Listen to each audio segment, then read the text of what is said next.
আমার নাম এবিএম আরিফুর রহমান। আমি সরকারি যুগ্ম সচিব পদমর্যাদার কর্মকর্তা। এখানে অতিরিক্ত প্রকল্প পরিচালক রোলিং স্টাফ হিসেবে আছি এবং ওনার একই ধারাবাহিকতায় যেটা বলতে চাচ্ছি, উনি এটার কারিগর। মানে আমরা দুজন 2014 সাল থেকে আছি, প্রথম থেকে আছি মেট্রোর। যেটা বলেছেন, আমি যেটা বলতে চাচ্ছি যে এখানে সব কিছু আছে। আরেকটা হচ্ছে আমাদের ফায়ার ফাইটিং, এমইপি যেটা বলা হচ্ছে, সেগুলোর মধ্যে আমাদের সমস্ত কার্যক্রম এখানে করা আছে। আর আমরা যেটা অ্যাস্থেটিক ভিউটা আমি যেটা দেখবেন আপনারা, সবগুলো বিল্ডিংয়ের স্ট্রিপ, যেটা হয়তো অন্য কেউ খেয়াল করে না। এই যে সৌন্দর্য বাড়ানোর জন্য প্রতিটা বিল্ডিংয়ের কিন্তু হলুদ লাল যে আমাদের যে একই সম উচ্চতায়, সবগুলো দেখতে ভালো লাগবে। এবং কতটুকু আমরা চিন্তা করেছি প্রথম থেকে শুরু করে যে ডাউন স্ট্রিম যাবে, হাইটগুলো এইভাবে চিন্তা করেছি।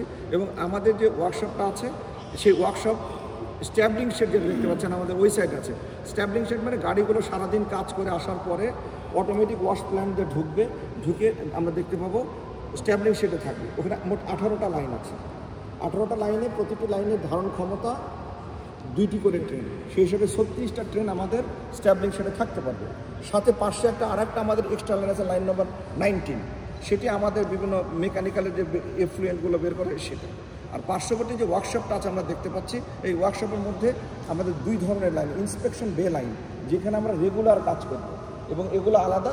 সেগুলো আমাদের ইলেকট্রিক উপরের যে ওভারহেড ক্যাটেনারি সিস্টেম আছে, সেখানে সেই বিদ্যুতায়িত ক্যাটেনারি সিস্টেম, যে ইন্সপেকশন বে লাইন। আর পরবর্তীতে যে লাইনগুলো আছে সেগুলো আমাদের ভারী কাজগুলো যে হবে সেগুলো ওখানে আছে, সেগুলো আমরা ওভারহেড ক্রেন এইগুলো আছে। যে আপনাদের জানার জন্য মোটামুটি এইটুকুই। ফিজিক্যালি আমরা যখন যাব হয়তো তখন আরও ভালোভাবে এটা একটা ওভারভিউ আমরা আরও সুন্দরভাবে দেখানোর চেষ্টা করবো ইনশাল্লাহ আপনাদের। আর পাশে যেটা আছে, আপনার যদি আগ্রহী হন আমরা দেখাতে পারি, কথা বলতে পারি।